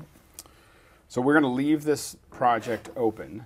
Leave this event open, and these guys are going to jump into it over the next day or so. We'll leave it open. People might still keep on asking questions. So this might be a discussion. They just keep on. They'll never notice. I just add another question in there. So we'll have to see how that goes. That'll be a big experiment for us. So we know we didn't get to all the questions there for you. Thank you so much, though, for. Man, this was great. I mean, I think opening it up early was a little overwhelming because we had so many questions, but I think it's a great thing we'll probably do more often. Sam Mestman, where can people find you? We are FCP Works, so fcpworks.com. Twitter is @FCPWorks, and we've got a regular blog going, so if you go to fcpworks.com, just click on blog, and there's all kinds of stuff there. Awesome. we're doing. Mark Spencer. You can get me rippletraining.com is the best place. Mark at rippletraining.com. My Twitter's at markspen. Steve at rippletraining.com. Steve Martin. Steve at rippletraining.com. Mike Matzdorff. At FCPX Features or at Mike Matzdorff on Twitter is the best way to find me. Excellent, and thanks, guys, for joining us once again for this crazy. Can you believe we almost did 2 hours? It's great. Wow. It's like a 2-hour conversation. Cool. So it was. Let's do it again. Yeah, let's definitely do it again. Thank you, everyone, for watching the Final Cut 10 Virtual User Group number 4. Now we.